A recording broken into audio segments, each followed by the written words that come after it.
Abounding in grand vistas, fish, and wildlife, Alaska has something for every outdoorsman, whether he hunts, fishes, or hikes. Much of it is still the way it was when the earliest nomads arrived, thousands of years ago.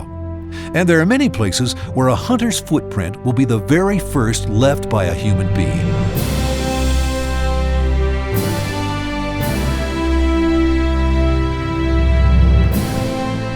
Alaska is changing, but it remains not just America's last great wilderness, but the world's. It is unequaled as a land for hunters, something that Alaska Master Guide Rosenbruch knows well. First day out of the box. First day. Let's, we're gonna head up through this estuary here and work along the edge and see what we see. Okay. What makes a good blacktail? Well, it takes 80 to make the book, but we like to see something as wide as its ears. It's got a little bit of tine length, a little bit of mass to it. There's some muskegs up here and kind of get in the woods a little bit. Rut's starting up here, and we'll do a little calling, a little sitting, and a little looking, a little hoping, and All right. see what we do. Kill the first 120 pointer we see. All right, that works for me. All right. Let's go. This big muskeg is back off in here, but this is quite a nice little bite right here. Let's just go sit up here for a few minutes. And we'll just When it comes to judging hunting country, Rosenbruch is uniquely qualified. Along with being a guide, he has hunted around the world himself, and in 2006 was awarded the prestigious Weatherby Big Game Trophy. I think if you're coming here to hunt, you really want to start with layers. You definitely need a good rain shell, good rain gear on the outside, gloves, good parka, good pair of pants, and some good tall rubber boots, because you're going to be in some wet country and you're going to need that to stay comfortable.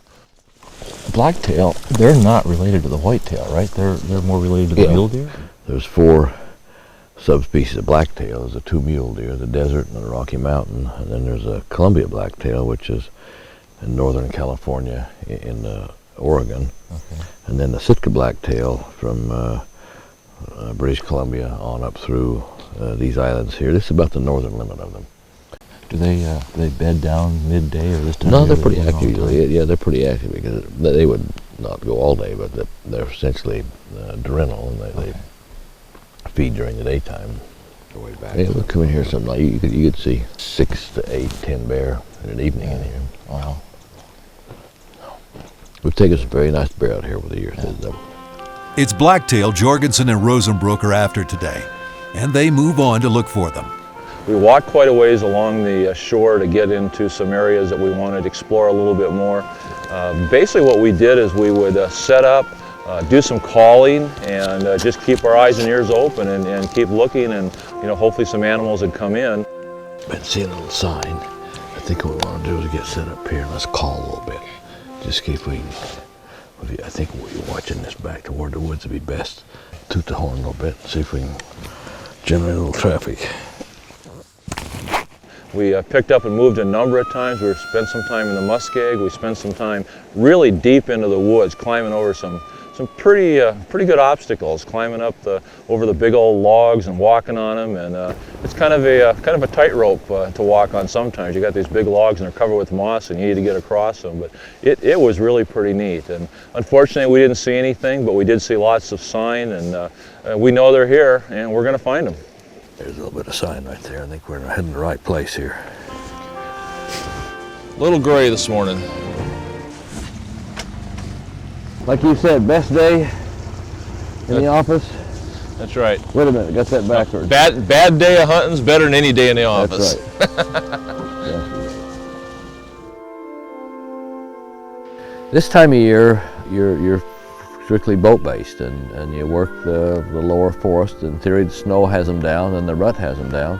We have a big tidal range. We have up to 25-foot tide range every 6 hours. Sometimes you can cruise at low tide and see them right down next to the beach. Looks like we're holding today a little easier than it was yesterday. One thing we got going for us today, we're hunting on a high tide, at least through midday, so we don't have to worry so much about the skiff, and we got about 30 knots less wind and about 6 foot or 5 foot less sea, so we're in a little better shape today. What's that going to do for us in there? I think we'll have the same situation as far as winds go. We get a little bit of wind, we can get in there and just kind of work around the edge and have the wind in our face. I think we can mouse in there and all right, let's go find them. Kill the first big one we see. Let's Okay. There's a nice rub, Ken. There's a fresh rub. Mr. Ken, there's remains hope. All right. Everything's been flawless except Except the major thing. yeah, exactly. They're browsers, and so you find them in these open forests and the muskegs, which is muskeg's a poorly drained portion of forest that has smaller scrub trees growing on it. But you have visibility in there, and you find them in there, and they're kind of where you find them. Temperate rainforest that we're hunting in is actually the rarest environment on Earth, and we've cut down about 97% of it. We're on a big island. As you hear, it looks like it would go forever, but it's about finished. Hunting has very minimal impact on the deer population. The deer population is driven by hard, cold winters.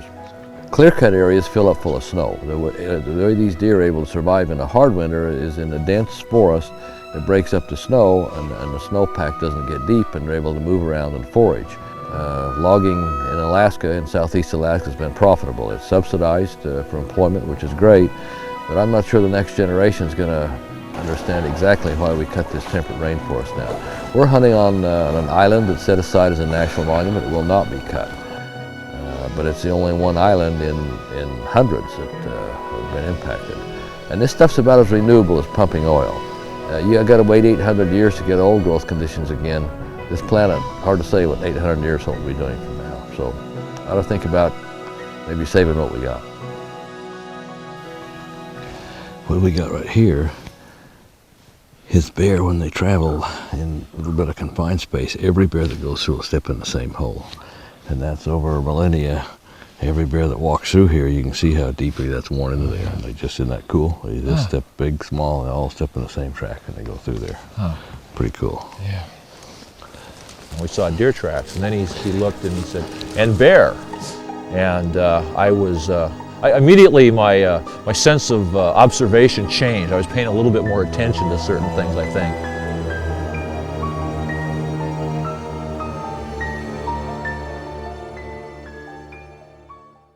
Beautiful country. Yeah. It is that.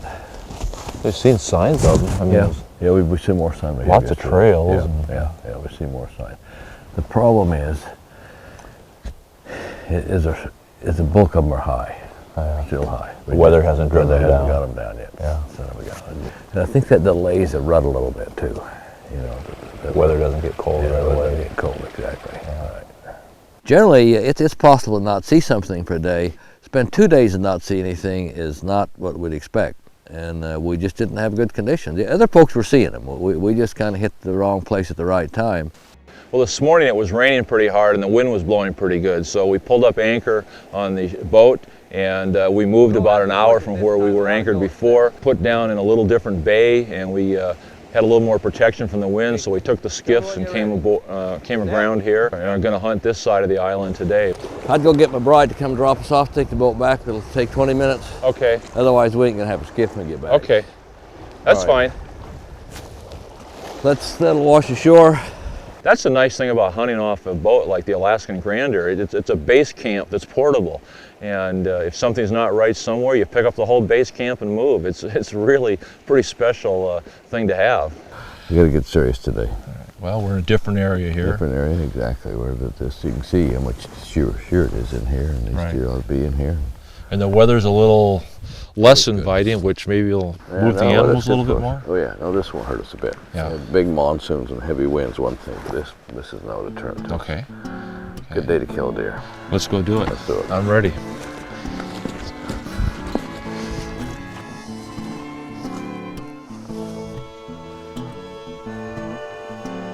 Okay, I think you're gonna want to cover this way with the wind.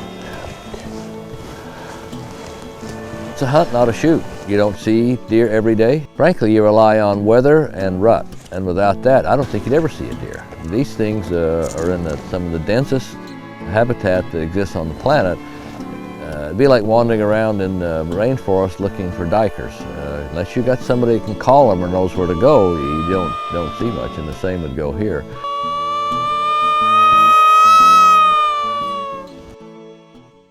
It's not just coming here and shooting an animal. We've worked for it. Like I said, we've walked through the mud, we've climbed hills, we've sat in glass, we've done a lot of things. We've called for the deer, sit up and be ready for them. Yeah, this trail they're following. Yeah. I mean, this place is, he's talking about prime deer habitat. Yeah. You can tell there's lots of sign. The problem. Ain't even yet. That's special, isn't it? For Jorgensen, his hunt for blacktail has become a chance to experience some of the rarest and most fragile land in Alaska. And for Rosenbruch, it's become an opportunity to show an outsider a place he cares about and wants to protect.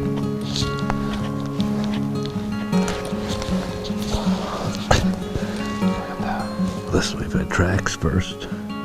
There's a shed. Yeah. We'll sort of incrementally work up to this. They're here. They're here. They've been historically known to exist. That's a reasonable buck right there. That's if he had eye guards, it'd be quite good. But in any case, he would be. It's amazing. Everything turns green. Yeah, everything turns green. Yeah, the algae. I'd estimate that it'd probably be a 90 class buck. Okay. So we know there's hope. All right. Let's do it. Okay.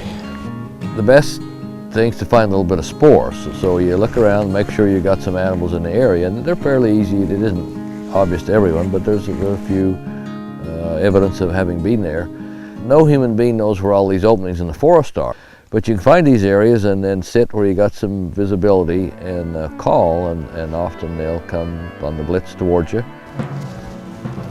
As Rosenbruch says, nobody knows where all the clearings are, or in which one you'll find a deer.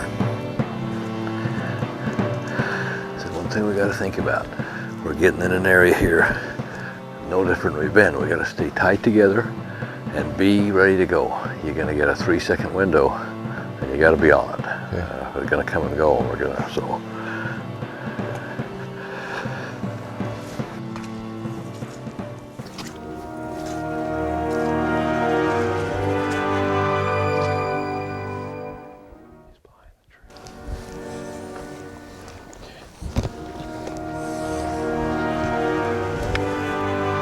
You'll have a few second window at this thing.